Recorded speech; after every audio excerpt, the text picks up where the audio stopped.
सर्वप्रथम त म यस गरिमामय सदन मार्फत देश र जनताका निम्ति आफ्नो अमूल्य जीवन अर्पण गर्ने ज्ञात अज्ञात शहीदहरूको विशेष स्मरण गर्दै ती सम्पूर्ण वीर वीराङ्गनाहरूप्रति हार्दिक श्रद्धाञ्जली अर्पण गर्दछु। देशलाई विकास र समुन्नतिको दिशामा अघि बढाउने शहीदहरूका महान सपनालाई साकार पार्ने दृढ सङ्कल्प पनि गर्दछु। साथै यस राष्ट्रको जीवनमा अमूल्य योगदान दिने पुष्पलाल, बीपी कोइराला, गणेशमान सिंह र मदन भण्डारी लगायत सम्पूर्ण अग्रजहरूप्रति उच्च सम्मान व्यक्त गर्दछु। आज आदरणीय नेता बीपी कोइरालाजीको 42औं स्मृति दिवस पनि हो। यस घडीमा म उहाँप्रति हार्दिक श्रद्धासुमन अर्पण गर्न चाहन्छु। नेपाली समाजको परिवर्तन र रूपान्तरणमा उहाँले पुर्याएका योगदानहरूको सम्मान गर्दछु र उहाँप्रति अत्यन्तै आदरभावका साथ श्रद्धाञ्जली अर्पण गर्दछु। सभामुख महोदय, मनसुन सुरु भए यता मुलुक बाढी पहिरो लगायत प्राकृतिक विपदको भीषण चपेटामा परेको छ। धनजनको व्यापक क्षति भएको छ। यस दुःखद घडीमा म विपदमा परेर ज्यान गुमाउने सम्पूर्ण दाजुभाइ दिदीबहिनीहरूप्रति हार्दिक श्रद्धाञ्जली एवं शोकाकुल परिवारजनप्रति गहिरो संवेदना व्यक्त गर्दछु।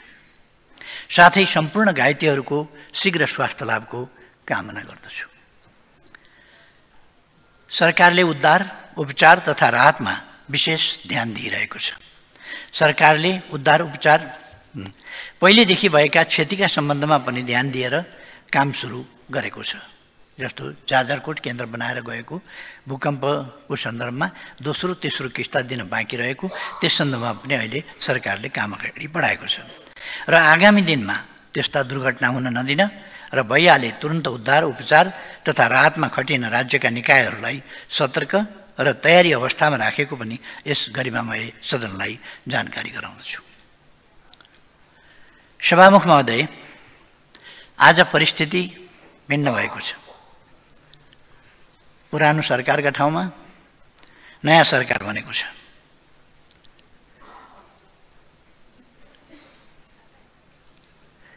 संविधान र कानुन बमोजिम म यस सदनबाट सदनको बहुसङ्ख्याबाट प्रधानमन्त्री नियुक्त भएको छु र यसै सन्दर्भमा संविधान र कानुन बमोजिम प्रधानमन्त्रीको रूपमा विश्वासको मत लिन यहाँ उपस्थित भएको छु। मलाई विश्वासको मत दिनुअघि यस सम्मानित सदनले मलाई विश्वासको मत दिनुपर्ने कारण संक्षिप्त रूपमा आग्रह गर्न चाहन्छु। सबैभन्दा पहिला हामीले सरकारको जिम्मा लिइरहँदा देशको स्थिति कस्तो थियो भन्ने एउटा सानो झलक यहाँ प्रस्तुत गर्ने अनुमति चाहन्छु। सिङ्गो देश यति बेला निराशामै छ। 46 सालपछिको पुस्ताले यति चरम निराशा सायद पहिलो पटक अनुभव गर्यो। यो सरकार परिवर्तनको सङ्घारमा आइपुग्दा को स्थितिको बारेमा म भन्दैछु। अर्थतन्त्र असाध्यै डामाडोलको अवस्थामा छ। आयात र निर्यात दुवै घटेको छ।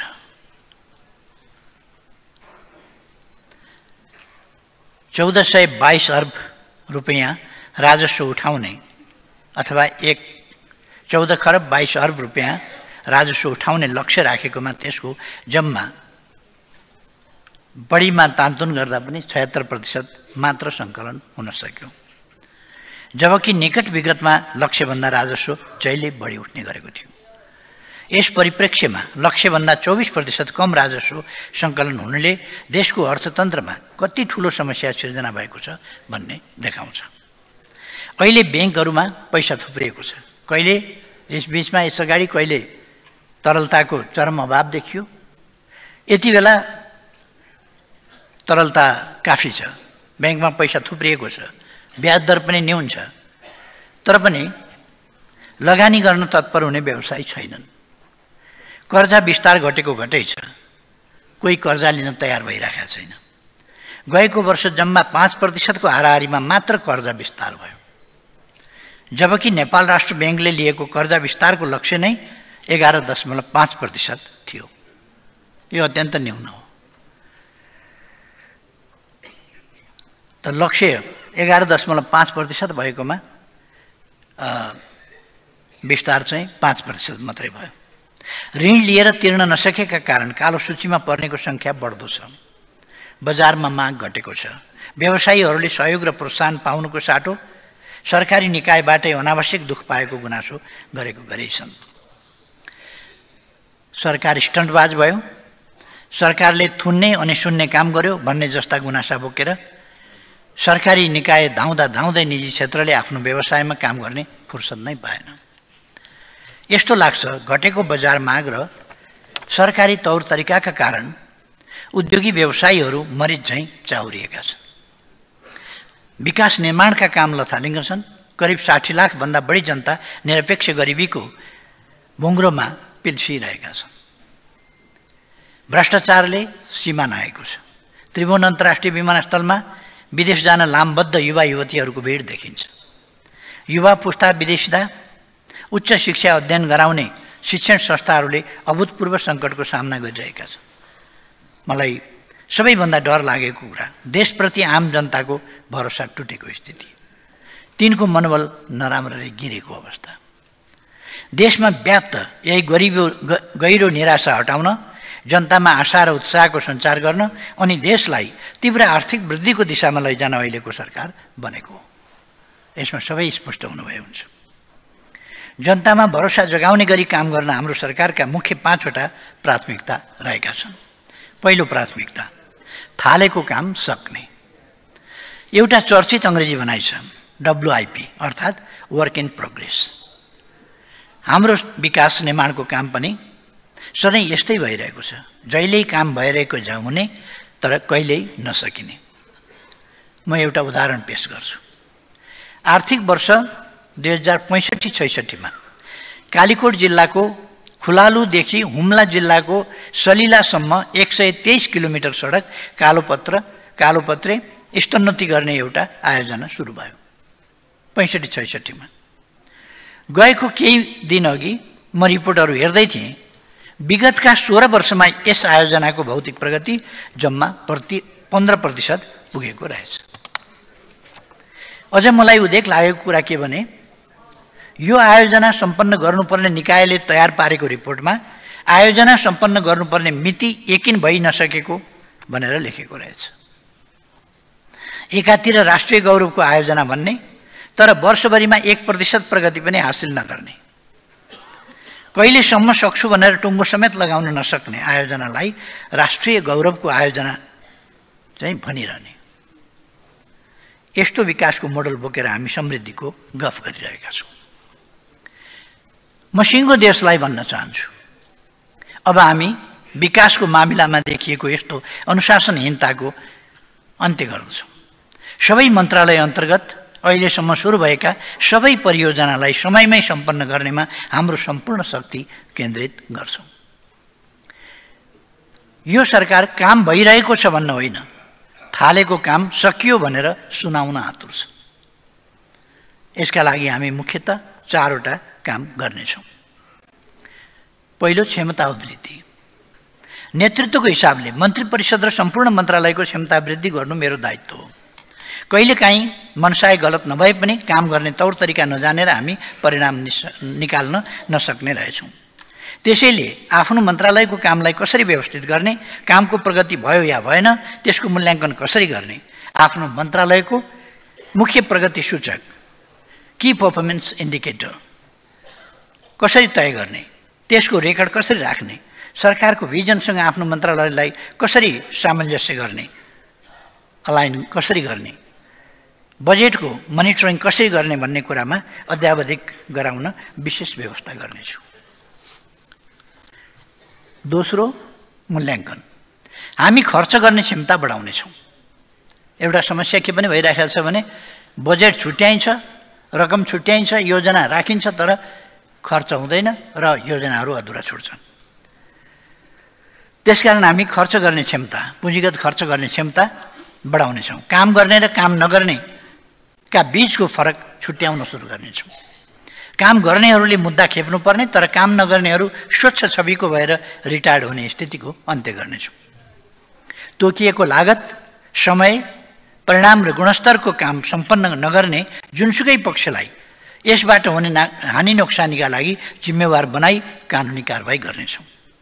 लापरवाही र बदनियत साथ गरिएको अनुचित विलम्बका कारण परियोजनाको लागत वृद्धि हुन दिने छैनौँ र ठेक्काको दुरुपयोग गर्नेबाट हानि नोक्सानीको रकम असुल गर्नेछौँ। तेस्रो, आवश्यक ऐन संशोधन लगायत कुरामा नीतिगत सुधार गर्नेछौँ।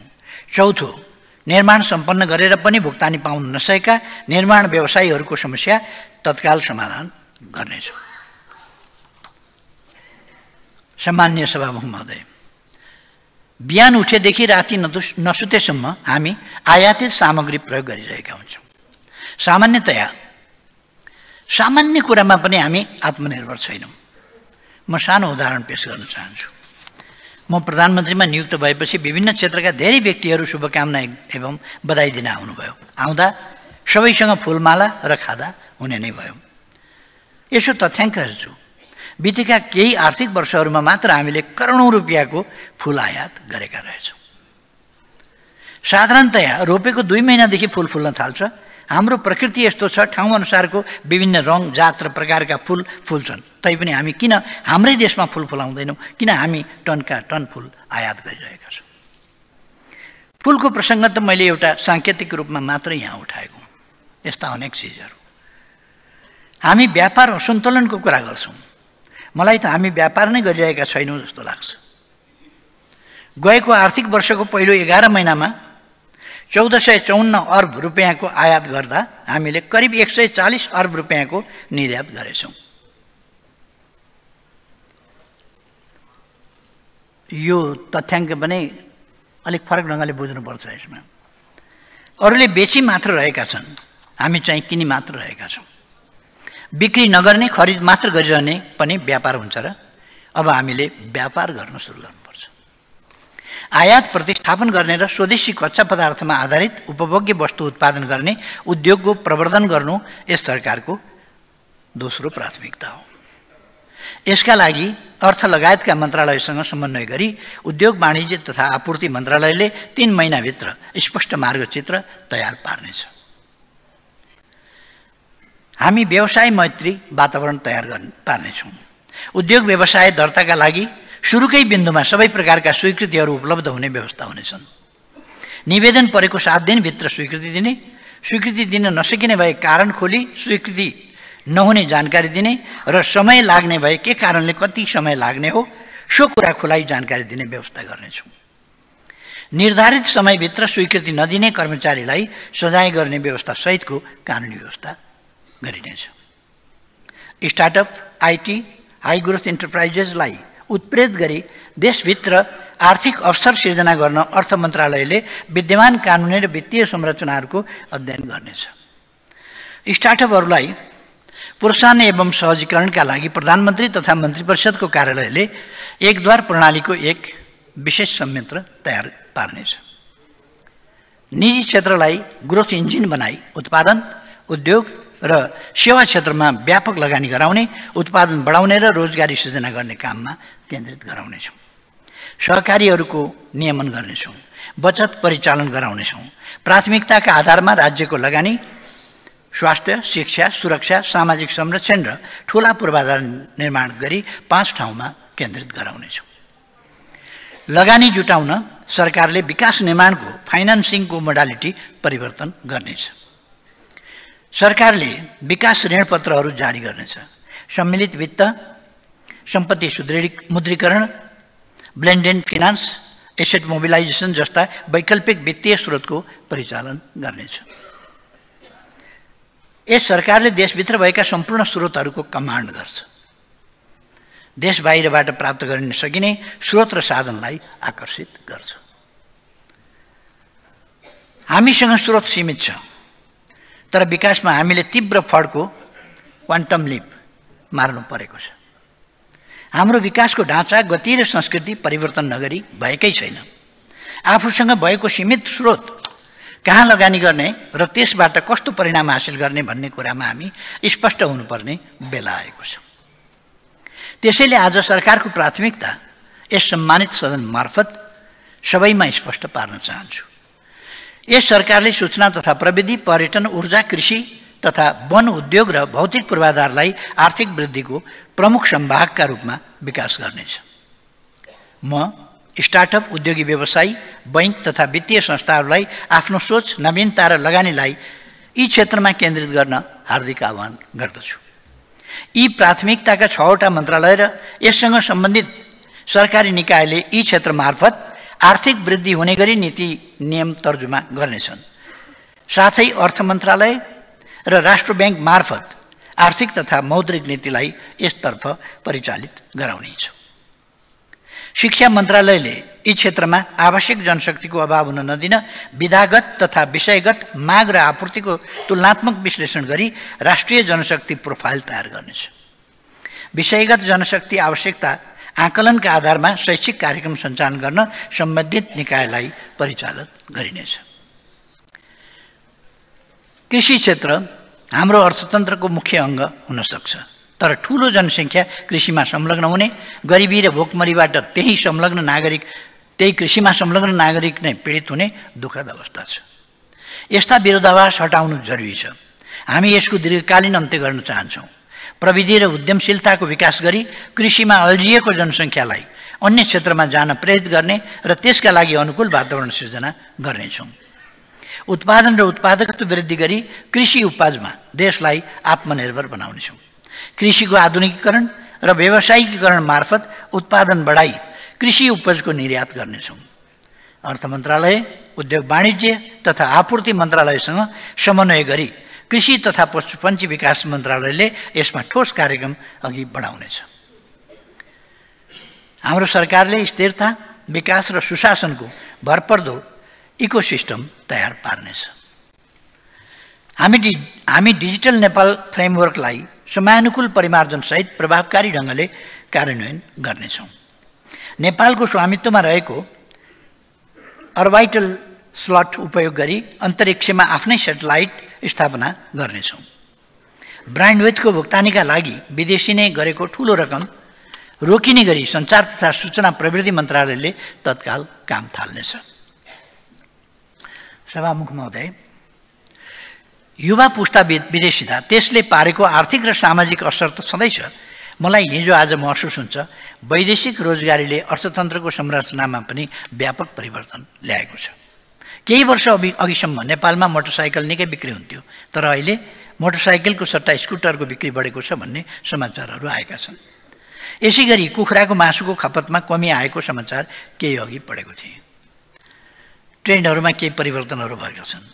वैदेशिक रोजगारीका कारण उपभोक्ताको उपभोग गर्ने तरिका र बजारको मागमा परिवर्तन आएको छ, तर तथ्याङ्कको अभावमा हाम्रो निजी क्षेत्र र सरकारी निकाय दुवैले यसको प्रभाव कहाँ कस्तो परेको छ र कति परेको छ भन्ने कुरा बुझ्न सकिरहेका छैनन्, जसका कारण सरकारले राजस्व र व्यवसाय गुमाइरहेका छन्।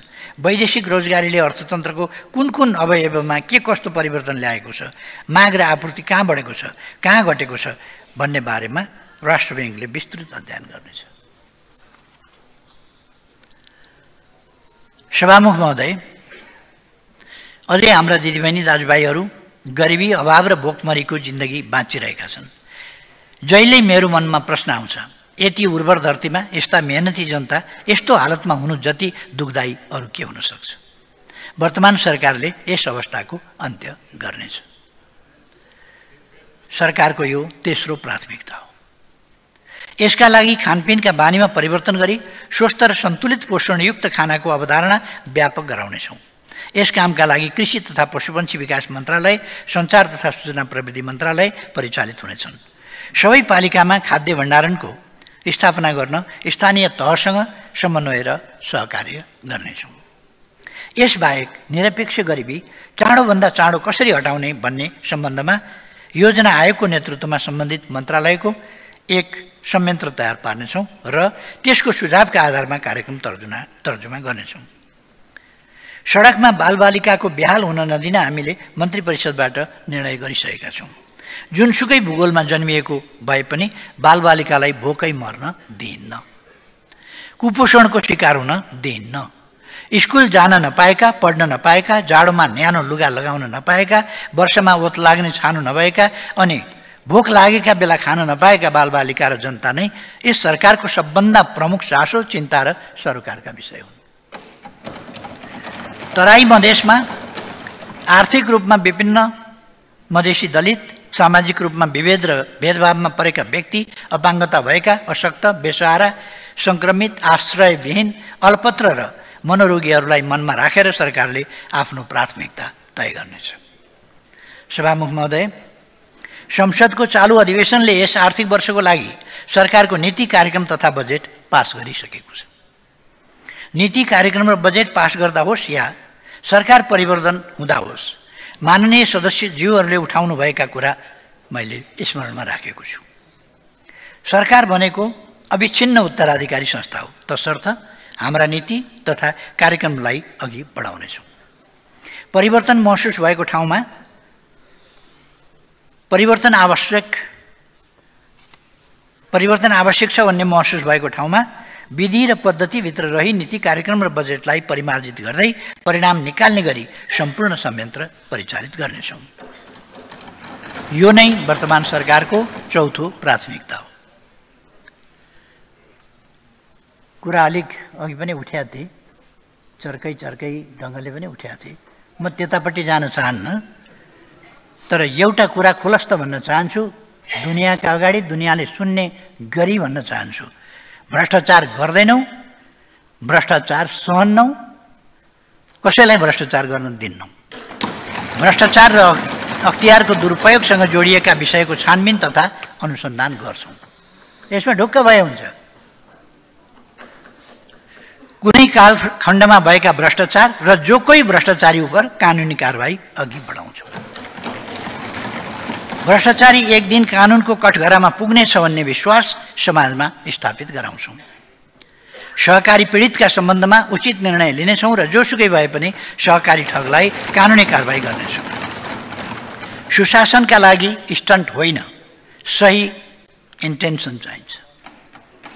यस सरकारले आफू अग्लो हुन अरूलाई होचो बनाउने कोसिस गर्ने छैन। आफू गुरुदेखि अर्काको अनुहारमा हिलो स्याप्ने काम पनि गर्दैन। यो सरकारको पाँचौं प्राथमिकता हो। सभामुख महोदय, यी 5 प्राथमिकता बाहेक सरकारले सार्वजनिक सेवा प्रभावकारी बनाउन र नागरिकको दैनन्दिन जीवनलाई सहज बनाउन अन्य सेवा प्रवाह, नीति निर्माण र विकास सम्बन्धी कामहरू गर्दै जानेछ।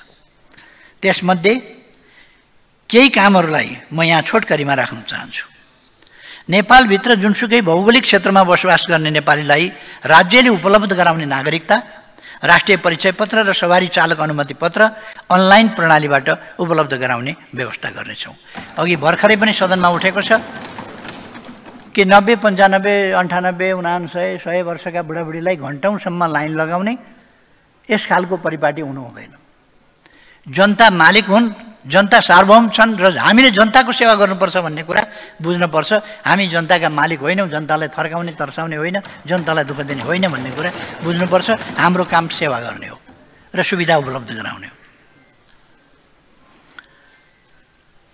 त्यसबाहेक सवारी साधन दर्ता, बिल बुक नवीकरण र घर जग्गा लगायतका सम्पत्ति खरिद बिक्री कर, विद्युत, खानेपानी लगायतका सरकारी शुल्क तथा कर लाइनमा बसेर होइन, अनलाइनबाट तिर्ने व्यवस्था मिलाउनेछौँ।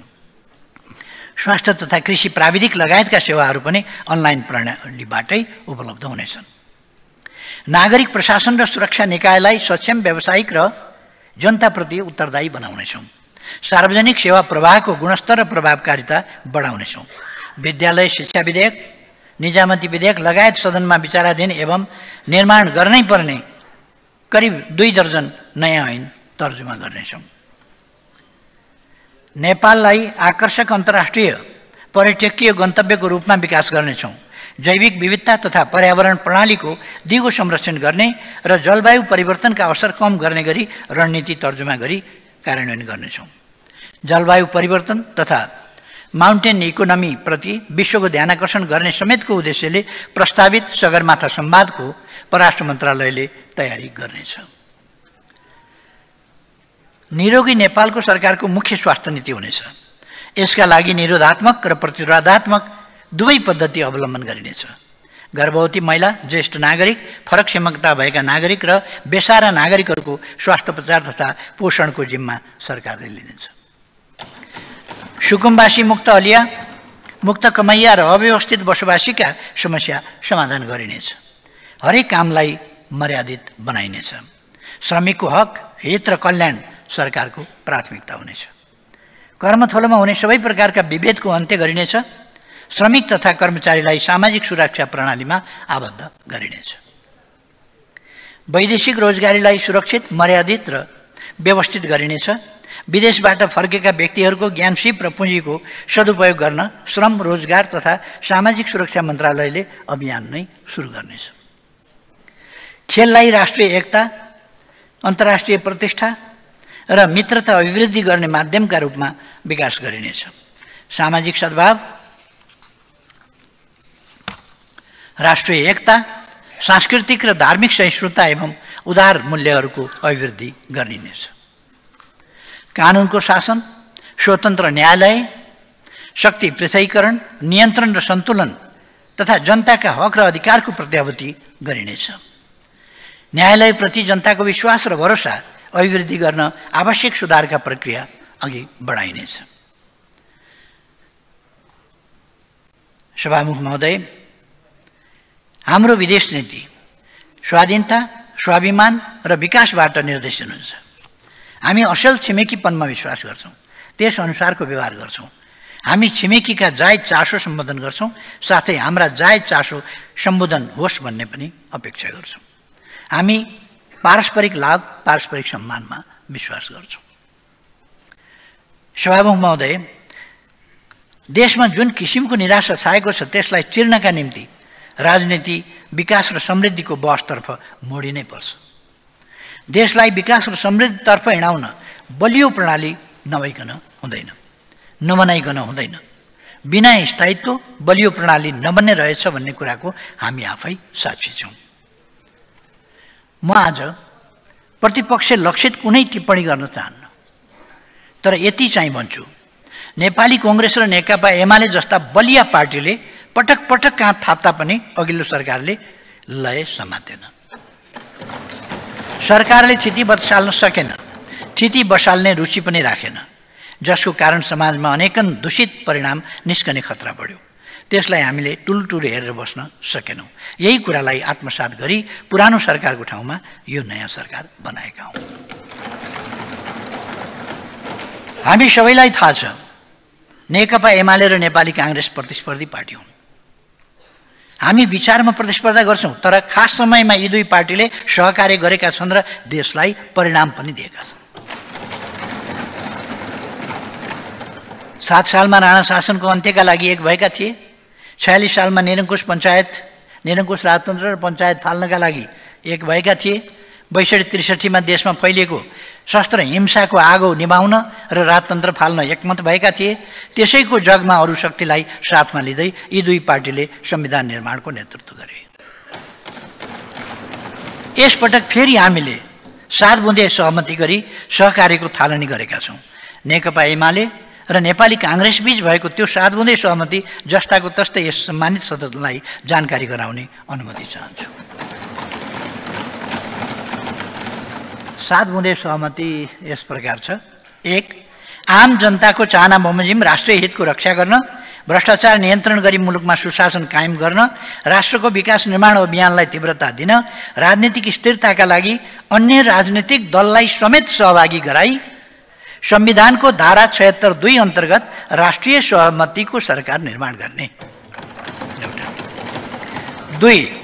राष्ट्रिय सहमतिको सरकारले संविधान प्रारम्भ भए पश्चात अभ्यासमा देखा परेका सबल पक्ष र दुर्बल पक्ष तथा जटिलताको समीक्षा गरी राजनीतिक स्थायित्वको लागि संविधानमा आवश्यक संशोधन र तदनुकूलको कानुन निर्माण गर्ने विषयलाई प्राथमिकता दिने। 3. अर्थतन्त्रमा विद्यमान शिथिलतालाई अन्त्य गरी विश्वसनीय व्यावसायिक वातावरण तयार गरी आर्थिक गतिविधिलाई चलायमान बनाउने, आन्तरिक र बाह्य लगानीलाई प्रोत्साहन गरी मुलुकभित्र पर्याप्त र मर्यादित रोजगारी सिर्जना गर्ने। 4. राष्ट्रिय सहमतिको सरकारको नेतृत्व सरकार गठन भएको मितिले 2 वर्षसम्म नेकपा एमालेका अध्यक्ष केपी शर्मा ओलीले र त्यसपछि 84 मङ्सिरमा हुने आम निर्वाचनसम्म नेपाली कांग्रेसका सभापति माननीय श्री शेरबहादुर देउवाले गर्ने। राष्ट्रिय हितको रक्षा गर्न, भ्रष्टाचार नियन्त्रण गरी मुलुकमा सुशासन कायम गर्न, राष्ट्रको विकास निर्माणको अभियानलाई तीव्रता दिन, राष्ट्रिय सहमतिको सरकार सञ्चालनका आधार र न्यूनतम साझा कार्यक्रम तर्जुमा गरी सोही आधारमा सरकार सञ्चालन गर्ने। 6. राष्ट्रिय सहमतिको सरकारका लागि 2 प्रमुख राजनीतिक दलको नेतृत्वदायी भूमिका र समानताको आधारमा समान हैसियतमा सरकारमा सहभागिता रहने र अन्य राजनीतिक दललाई समेत सरकारमा समावेश गर्ने। र 7. राष्ट्रिय सहमतिको सरकारको मर्म र भावना अनुरूप प्रदेश सरकारको गठन र सञ्चालन गर्ने र जनभावना अनुरूप प्रदेश तथा स्थानीय तहमा हुने विकास निर्माणको कामलाई तीव्रता दिने। 7 वटा बुँदा किन लुकाइयो भनेका बुँदा लुकाउनु पर्ने कुरा केही थिएन, बजारमा आइसकेका थिए। 7 वटा कुरा यिनै हुन्, देशको पक्षमा, जनताको पक्षमा, लोकतन्त्रको पक्षमा, स्थिरता स्थायित्वको पक्षमा, विकासको पक्षमा, सुशासनको पक्षमा यी बुँदाहरू छन्। त्यसकारण यहाँ लुकाइरहनु पर्ने केही पनि छैन। त्यसकारण मैले सम्मानित सदनमा औपचारिक ढङ्गले आफूले बोल्दाखेरि पहिलोपल्ट नै मैले राखेको छु। हामीले यसबीचमा शान्ति प्रक्रियाका कामहरूलाई लगभग टुङ्गो लगाएका छौँ र अब ट्रान्जिसनल जस्टिसको काम बाँकी छ। त्यसलाई अविलम्ब अगाडि बढाउनै सरकारको नीति छँदैछ। त्यसमा म फेरि स्पष्ट गर्न चाहन्छु र यसमा सबैको सहयोग पनि चाहन्छु। सभामुख महोदय,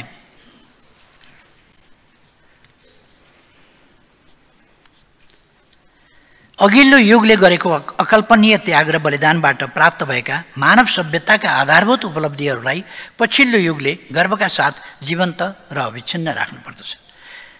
यसलाई अगाडि बढाउनु पर्दछ। यसका लागि नयाँ पुस्तालाई प्रशिक्षित गर्नु पनि हाम्रै जिम्मेवारी हो। यस प्रसङ्गमा आज यहीँ पनि विभिन्न टिप्पणीहरू मैले सुने। म ती टिप्पणीहरूको सन्दर्भमा सवाल जवाफ त्यस्तो केही पनि गर्न चाहन्न। चर्को आलोचना पनि सुने, विरोध पनि सुने। यस प्रसङ्गमा आज बिहान मात्रै मैले बीपी कोइरालाज्यूको 42औं स्मृति दिवसको सन्दर्भमा बोल्दा एउटा प्रसङ्ग उल्लेख गरेको थिएँ। यहाँ अहिले पनि यो प्रसङ्ग उल्लेख गर्न चाहन्छु। कुनै समय नेल्सन मण्डेलाले 5 वर्षकी एउटी बालिकासँग उनको संवाद भएछ। नेल्सन मण्डेला आफै भन्नुहुन्छ, एउटा 5 वर्षको केटीले, a 5-year-old girl asked me, how old are you? I said, well, I really do not know, but I was born long, long ago. She asked, 5 years ago? I said, no, much longer than that. Then she asked, why did you go to jail? I said, no, I didn't go to jail. Some people sent me there. Who? I said, the people who didn't like me. How long did you stay there? I said again, I cannot remember, but it was a very, very long time. And she said, you are a stupid old man, isn't you? And you? अर्थात् यस्तो आक्रोशहरू आउँदो रहेछ। Nelson मण्डेलाले 5 वर्षकी बच्चीसँग कुरा गर्दा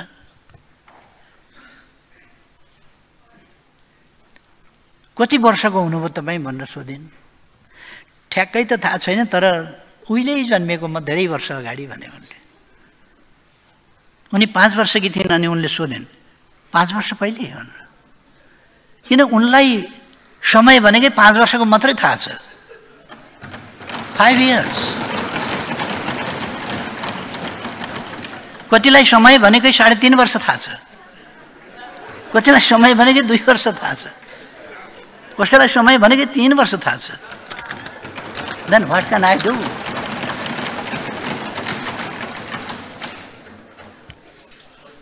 पाँच वर्ष पहिले बुढो मान्छेलाई सोधेको त्यो बच्चीले इनोसेन्टली, केही छैन, तर उहिले जन्मियो, कहिले 5 वर्ष पहिले हो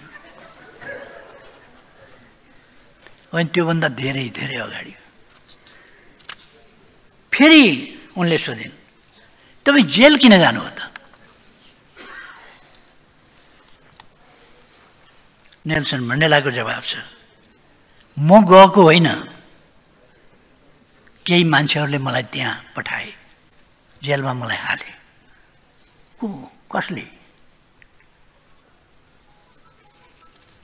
मण्डेलाको जवाब छ जसले मन पराउँदै थिए ती केही मान्छेहरूले मलाई जेलमा हाले। How long did you stay there? अनि कति लामो बस्नुभयो त तपाईँ त्यहाँ? मैले भने म धेरै सम्झिन्न, तर यो धेरै लामो लामो समय थियो। एन्ड सी सेड, अनि उनले भनिन् you are a stupid old man. बेकारको जेल किन बस्या? बेकार कुटाइ किन खाएको? बेकार भूमिगत किन गएको? बेकार नारा जुलुस किन गरे? वारेन्टेड भएर किन हिँड्या?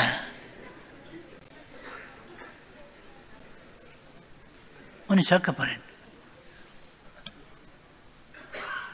And she said, you are a stupid old man. And you? तपाईँ एउटा मूर्ख मान्छे हुनुहुँदो रहेछ, बुढो मान्छे होइन र?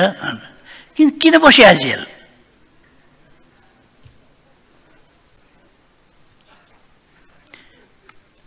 त्यो बच्चीसँग रिसाउने होइन, त्यो बच्चीलाई सम्झाउने काम नेल्सन मण्डेलाको हो। That's my answer.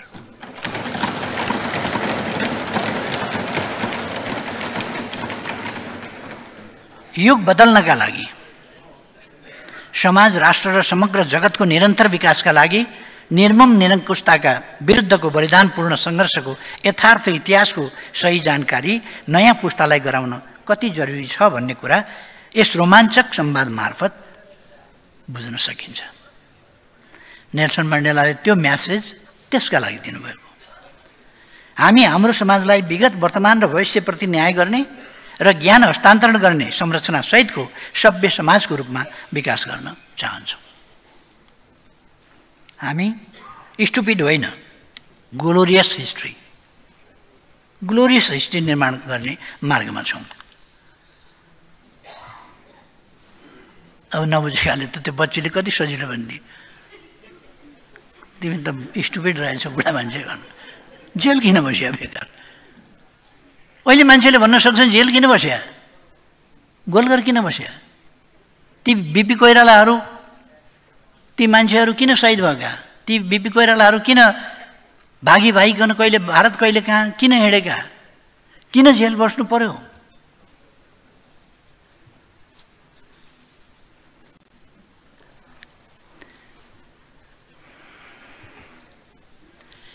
अहिले हाम्रो यो प्रयास कार्यान्वयनमा जान साथ उत्साहको श्रृङ्खला प्रारम्भ भएको छ। अर्थतन्त्रको ऐना मानिने शेयर बजार हरियो भएको छ। 50 लाखभन्दा बढी लगानीकर्ताहरू संलग्न शेयर बजार पछिल्लो 2 सातामा 400 अङ्कले बढेको छ। नेप्से 27 महिना यताकै उच्च भएको छ। हाम्रो सरकारप्रति जनताले देखाएको विश्वास र भरोसाको प्रमाण यो हो। म यस सम्मानित सदन मार्फत सम्पूर्ण दिदीबहिनी दाजुभाइहरूलाई भन्न चाहन्छु, अब शेयर बजार मात्र होइन, देशको पुरै बजार चलायमान हुनेछ। सिङ्गो देशलाई चलायमान बनाउने आत्मविश्वास हामीसँग छ, किनभने हामीले लामो अनुभव बटुलेका छौँ। हामीसँग 72 सालको भूकम्पपछिको पुनर्निर्माणमा अन्तर्राष्ट्रिय जगतले समेत प्रशंसा गर्ने गरी काम गरेको अनुभव छ। क्षतिग्रस्त लाखौँ निजी निवास, हजारौँ सांस्कृतिक सम्पदा, विद्यालय भवन र सरकारी कार्यालयहरूको पुनर्निर्माण गरेको अनुभव छ। लगातार 7% माथिको आर्थिक वृद्धि हासिल गर्दै विश्वको ध्यान आकृष्ट गरेको अनुभव छ। विश्व ब्याङ्कले नेपाललाई दक्षिण एसियाको साइनिङ स्टार भन्दा सिङ्गो देश गदगद बनेको अनुभव पनि छ। निरपेक्ष र बहुआयामिक गरिबी घटाइएको पनि अनुभव छ।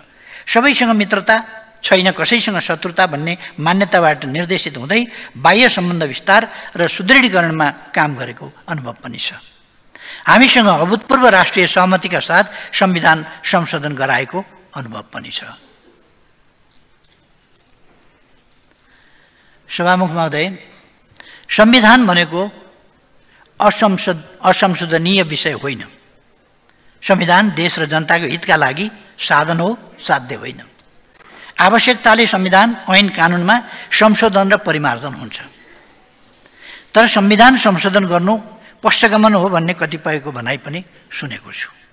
अर्को कुरा, यस देशमा डेमोक्रेसीका लागि, डेमोक्रेसी भन्ने शब्द कसले सुनाइदियो? कसले सुनायो डेमोक्रेसी भन्ने शब्द? नेपालमा कङ्ग्रेसले सुनायो होला, एमाले सुनायो होला नि, यिनै पार्टी होला नि, कम्युनिस्ट काङ्ग्रेस, यिनै सुनाएको होला डेमोक्रेसी भन्ने। पार्टी सिस्टम कसले सुनायो? कसले पार्टी बनायो? यिनै पार्टी होला नि।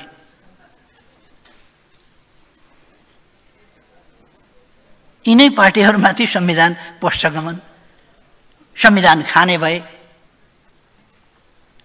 पञ्चायतकालमा जन्म सङ्ग्रहका बेला बच्चा बच्ची रोयो, कल गर्यो भने ए नबोल जन्म सङ्ग्रह भाँडिन्छ हुँदैन भन्नु। बच्चालाई भन्ने त्यो अल्मल्याउने चलन थियो, चुप लाग जन्म सङ्ग्रह भाँडिन्छ भन्नु। जन्म सङ्ग्रहका बेला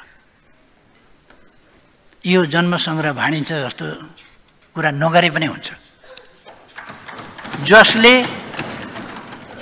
जसले कुनै ख्याल ठट्टामा होइन, आन्दोलनमा जीवन बलिदान गरेर हिंसालाई पनि सही बाटोमा, शान्तिपूर्ण बाटोमा ल्यायो, तानाशाहीलाई पनि फ्याँकेर लोकतन्त्र ल्यायो, सबै गर्ने कामको लिड गर्यो नि। अनि तिनीहरूले नै संविधान सिद्ध्याउँछन् भन्ने कसले बचाउँछ त? त्यसो भए कसले बचाउँछ? आफूले भनेको कुरा नभए पश्चगमनको पोसाक लगाइदिने हाम्रो अचम्मको संस्कृति छ। त्यस्ता कुराको भ्रममा नपर्नुहुन्न भन्ने कुरा म यस सम्मानित सदनमा जोड दिएर राख्न चाहन्छु।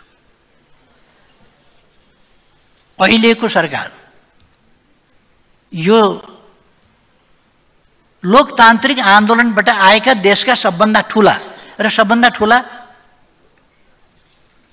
अस्ति एकजना साथीले भन्नुभयो, गिरिजाप्रसाद कोइरालाजीको स्मृति दिवसमा हेर्दै थिएँ, गिरिजाप्रसाद कोइरालाजीको छेउमा अलिक निकै होचो साथी हुनुहुँदो रहेछ। उहाँले के भन्नुभयो भने यो गिरिजाप्रसादजीको छेउको दोस्रो अग्लो मान्छे चाहिँ म हुँ भनेर। किन दुईजनाको फोटो थियो, दोस्रो अग्लो उहाँ नै हुनुहुन्थ्यो। नेकपा एमाले र नेपाली कङ्ग्रेस भनेको त्यस्तो दोस्रो अग्लो होइन। यी हैसियत भएका पार्टीहरू हुन्, नेपालमा आन्दोलन गरेर इतिहास बोकेर आएका पार्टी हुन्, अनुभव लिएर आएका पार्टी हुन्, बलिदान दिएर आएका पार्टी हुन्। त्यसकारण यी पार्टीहरूलाई होच्याउने गरी बोल्ने अभ्यास गर्दाखेरि पनि यत्रो ठुलो नाजायज बोलेर अभ्यास किन गर्नु? जायजै बोलेर अभ्यास गर्दा हुन्छ नि।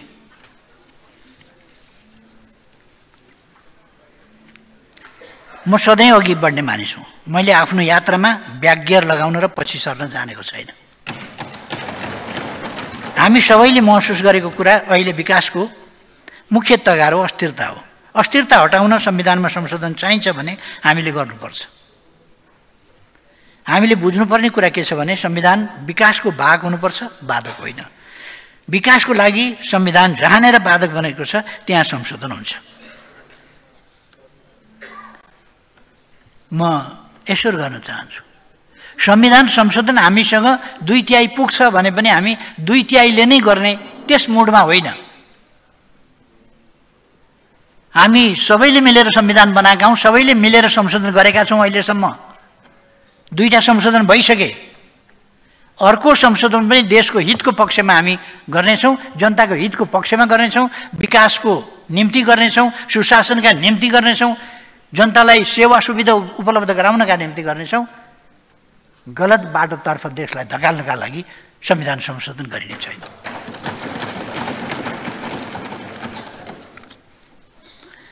मलाई आशा छ यस मामिलामा सिङ्गो देश एक हुनेछ, यसमा राष्ट्रिय सहमति हुनेछ। अन्त्यमा देशमा छाएको निराशा चिर्न सबै दल र माननीय सदस्यहरू असहमत हुनुपर्ने कारण म देख्दिनँ।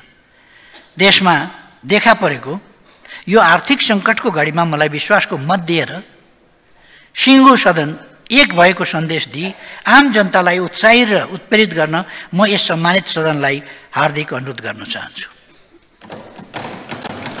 राष्ट्रिय राजनीतिलाई देश केन्द्रित, जनता केन्द्रित तर्फ लगाउँ, मेरो आग्रह छ। विकासका प्रश्नहरूमा केन्द्रित हौँ, सुशासनका प्रश्नहरूमा केन्द्रित हौँ, मेरो आग्रह छ। र यही आग्रह साथ सम्माननीय सभामुख महोदय, यही विश्वासका साथ सभामुख महोदयको अनुमतिले नेपालको संविधानको धारा 76 को उपधारा 4 बमोजिम प्रतिनिधि सभाबाट विश्वासको मत प्राप्त गर्न प्रतिनिधि सभा नियमावली 2079 को नियम 155 बमोजिम प्रस्ताव प्रस्तुत गर्दछु। धन्यवाद।